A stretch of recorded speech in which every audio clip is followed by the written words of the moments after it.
Hello बच्चों, तो हम पढ़ेंगे वर्ब मतलब क्रिया।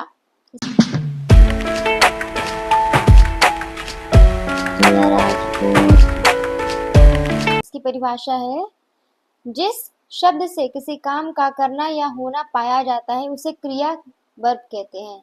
A verb is a word that tells something about or shows the activity of a person or thing। मतलब हमारी जो नाउन है कि कोई व्यक्ति या वस्तु क्या काम कर रही है, उसकी क्या एक्टिविटी है, उसकी क्या क्रिया है। क्रिया मतलब काम, एक्टिविटी, ठीक है। वर्ब मतलब क्रिया। क्रिया से आप समझ लो कि वो क्या काम कर रही है, किस काम में वो आ रही, जो उसका वर्क है। तो वो पता लगेगा हमें, तो वो हमारा वर्ब कहलाता है। A verb is a word. Word verb क्या है? वो शब्द है जो हमें बताता है कि कोई व्यक्ति या कोई चीज उसका क्या काम है या वो क्या एक्टिविटी कर रही है, ठीक है। जैसे कि गो, गो मतलब जाना, मैं जा रही हूँ, तो मैं क्या कर रही हूँ? जा रही हूँ। प्ले, मैं खेल रही हूँ। वर्क, मैं काम कर रही हूँ। इज मतलब है, मतलब वो आम है, वो क्या है? आम है।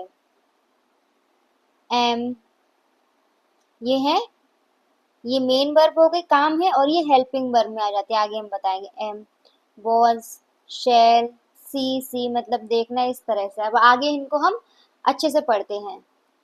अब देखते हैं काइंड्स ऑफ वर्ब, क्रियाओं के प्रकार। मेन हम फोकस करेंगे जो इसके जो मेन टाइप्स हैं, तो इसके दो हैं इस तरह से इसके प्रकार। एक है मेन वर्ब जो मुख्य क्रिया है, जैसे कि गो, ईट, ठीक है, कम, सी, इस तरह से जो मेन, ये मैं उदाहरण बता रही हूँ, ठीक है। ये मेन वर्ब आ जाएंगे। हम मुख्य कार्य क्या कर रहे हैं, तो यह मुख्य क्रिया। दूसरा है ऑक्सिलरी वर्ब। ऑक्सिलरी मतलब सहायक क्रिया, मतलब हेल्पिंग वर्ब, ठीक है। हेल्पिंग वर्ब, हेल्पिंग में जैसे कौन कौन सी आती है? इज, एम, आर, वॉज, जो इस तरह से देखा हो ना आपने सेंटेंस में लगी होती हैं, वो आ जाती है। अब हम इनको अच्छे से विस्तार से पढ़ते हैं। मेन वर्ब, मुख्य क्रिया पढ़ते हैं। वह क्रिया शब्द है जो वाक्य में क्रियापद की मुख्य भूमिका अदा करता है, जैसे he is tall, you are happy, he runs first, she is singing, I was playing. अब दूसरा helping verb, auxiliary verb. is, am, are, was, were, has, have, had, shall, will, can, could, ought, must आदि सहायक क्रियाएं हैं, मतलब auxiliary verbs हैं, ठीक है। जैसे कि I am Ram, you are a girl, he has 5 books, he is a student, he was here. तो अब जब हम वर्ब पढ़ रहे हैं तो हम वर्ब के प्रकार भी पढ़ेंगे और जो क्रिया है उसकी फॉर्म भी पढ़ेंगे। मतलब जो क्रिया है, जो भी मेन क्रिया है, मेन वर्ब है, उनके भी रूप होते हैं, जैसे कि first form, second form, third form, और ये तो आईएनजी है, इसको हटा दो, ये तो आईएनजी लगा के सब में आईएनजी लग जाएगा, जो भी होगा। पहले हम करेंगे इसके first form, second form, third form, इसके 3 रूप होते हैं, ठीक है। जो क्रिया है इसके 3 रूप हैं, ये प्रकार नहीं, प्रकार तो हमने पढ़ लिए दो, main verb and auxiliary verb. ये है क्रिया, और ये क्रिया के रूप हैं, जैसे कि first form, second form, third form. जैसे मान लो पूछना, पूछना को अंग्रेजी में क्या कहते हैं? आस्क। तो सिंपली आस्क जो है वो फर्स्ट फॉर्म है।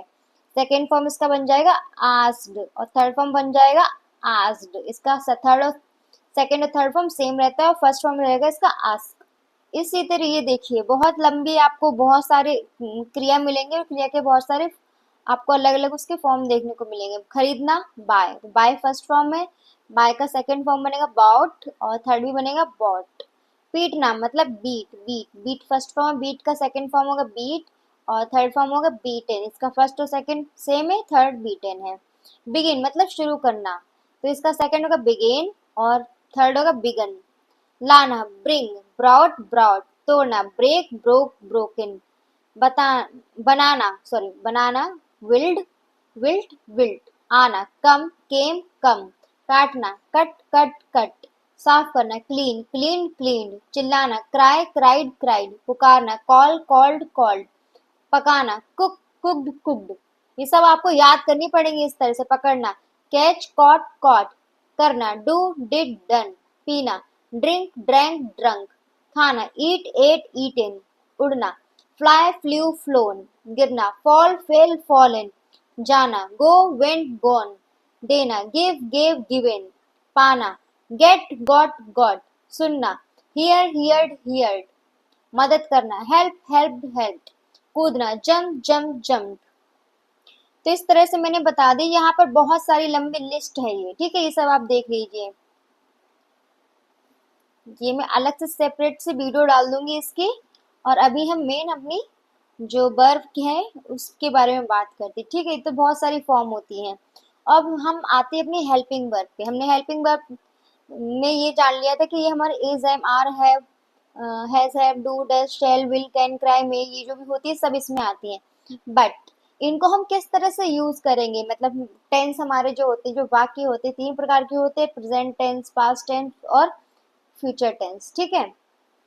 तो इसमें हम क्या करेंगे, अगर हम सिर्फ प्रेजेंट टेंस की बात करेंगे, अभी वर्तमान की बात करेंगे, तो ये वर्तमान में इज, एम, आर होता है, ठीक है। लेकिन अगर ये इज, एम, आर हमारा पास्ट में हम जाएंगे तो इज, एम, आर की जगह ये पास्ट में लगेगा वॉज, वर। और भविष्य में जाएंगे तो बीन आ जाएगा, ठीक है। ऐसे ही हैज, हैव, और पास्ट में जाएगा तो हैड, और फ्यूचर में जाएगा तो भी हैड। डू और डस पास्ट में जाएगा तो डिड, और फ्यूचर में डन। शैल, विल पास्ट में जाएगा शुड, वुड, और कैन पास्ट में जाएगा कुड, में पास्ट में जाएगा माइट, मस्ट, और टू। इस तरह से इनके रूप बदल जाएंगे। तो ये तो जो रूप बदलने वाली बात है ये हम टेंस में पढ़ेंगे। जब हम काल पढ़ेंगे ना, हम सेंटेंस बनाना जानेंगे, तो हम उसमें ये सब पढ़ेंगे।